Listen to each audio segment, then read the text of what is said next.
Pregnant ladies మీకోసం ఒక మాట చెప్పాలి అనిపించింది. నాకు ఉపయోగపడింది మీకు కూడా ఉపయోగపడొచ్చేమో అని. ఈ 9 మంత్స్‌లో ఒక్కో టైంలో ఒక్కొక్క రకమైన క్రేవింగ్స్, మూడ్ స్వింగ్స్ ఉంటూ ఉంటాయి కదా! నేనిప్పుడు చేసిన ఈ మైసూర్ పాక్ రెసిపీ ఒక టైంలో నాకు బాగా తినాలి అనిపించేది. బట్ నాకు ఇవి అవైలబుల్‌గా ఉండేవి కాదు. సో, నాకు కావాల్సినవి నేనే చేసుకొని తింటూ ఉండేదాన్ని. ఇంతవరకు ఓకే అయితే ఇక్కడ స్టార్ట్ అవుతది మనకి ఫ్రస్ట్రేషన్. ఏంటి అంటే ఈ టైంలో నాకేమైనా తినాలనిపిస్తే నాకెవరు చేసి పెట్టేవాళ్ళు లేరే, నాకేమీ దొరకవు, ఈ టైంలో అందరికీ మంచిగా చేసి పెట్టేవాళ్ళుంటారు, అందరికీ హెల్ప్ చేసేవాళ్ళుంటారు, నాకు మాత్రమే లేరు అని మన మీద మనమే జాలి పడుకుంటూ, ఏడ్చుకుంటూ ఉంటాం. అయితే ఇక్కడ నేనేం చెప్పాలి అనుకున్నానంటే, ఈ సిచ్యువేషన్‌ని మీరు పాజిటివ్‌గా తీసుకోండి. నేనెందుకు చేసుకోలేను, నేను స్ట్రాంగ్‌గా, యాక్టివ్‌గా, ప్రొడక్టివ్‌గా ఉండాలి, నేనెందుకు వీక్ అవుతున్నాను అని మీకు మీరే ధైర్యం చెప్పుకోండి.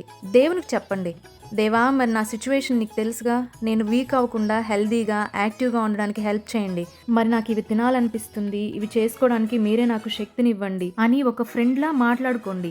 ఏమీ తప్పులేదు. మనకి కావాల్సినవి మనమే చేసుకుని తినడంలో చాలా హ్యాపీనెస్ ఉంటది. మీకు ఈవినింగ్ సిక్‌నెస్ ఉందనుకోండి, మార్నింగ్ అన్నీ చేసుకోండి.